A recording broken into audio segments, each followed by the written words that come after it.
तीन दोस्त एक केव एक्सप्लोरिंग यात्रा पर निकलते हैं जो एक अनइमेजिनेबल ट्रेजेडी में समाप्त हुई।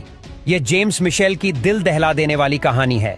23 वर्षीय विनथ्रोप से, जो कि एक वैज्ञानिक था जिसे बचपन से केव एक्सप्लोरिंग का जुनून था, जो एक चिलिंग और अनफॉरगेटेबल डिजास्टर में बदल गई। इस दर्दनाक हादसे ने पूरी दुनिया को हिला कर रख दिया। चलिए जानते हैं कि आखिर इन दोस्तों के साथ केव में क्या हुआ था।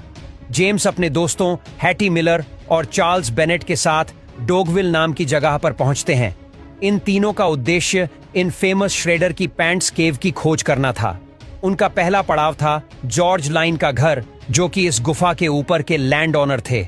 लेकिन जॉर्ज घर पर नहीं थे, जो कि उन्हें गुफा की आइस कोल्ड मेल्ट वाटर के बांट के बारे में चेतावनी दे सकते थे।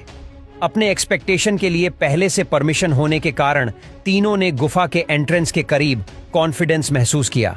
उसकी गहराइयों को खोजने के लिए उत्सुक और जॉर्ज की एब्सेंस से वे गुफा में एंटर कर गए। उन्होंने टाइट स्पोर्ट्स जैसे लेमन, स्क्वाइज गन बैरल और जी टर्न से होकर यात्रा शुरू की और आगे वो एक स्पेसिस चैम्बर में पहुंच गए जिसमें एक वर्टिकल शाफ्ट था जो 80 फीट नीचे जा रहा था।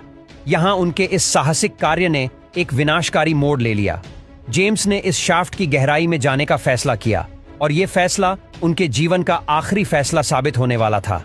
एक सेफ्टी लाइन और हार्नेस के साथ खुद को शाफ्ट में नीचे उतारते हुए वह नीचे उतरता गया, लेकिन बर्फीले पानी के झरने से मिले जैसे जैसे वह गहराई में गए, झरना और भी मजबूत हो गया और अचानक उनकी लाइन फंस गई और उनके हाथ को फंसा दिया। वह हेल्पलेस हो गया और जहां वो लटक रहा था वहीं उन पर बर्फीला पानी भी गिर रहा था। अपनी खराब सिचुएशन के बावजूद भी जेम्स शांत रहा और अपने दोस्तों को हौसला देते हुए कहा कि वह ठीक है।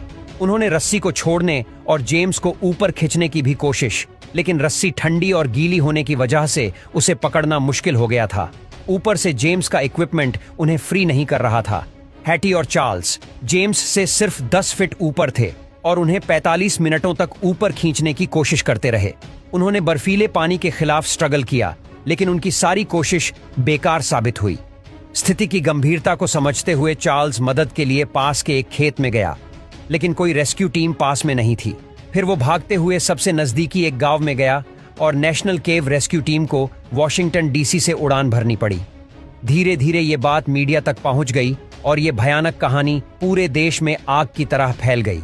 और जब तक रेस्क्यू स्क्वाड कव तक पहुंचे तब तक बहुत देर हो चुकी थी। जेम्स मिशेल हाइपोथर्मिया की वजह से मर चुका था। रेस्क्यू टीम ने उनका शरीर निकालने की कोशिश की, लेकिन गुफा की दीवारें ढहने लगीं।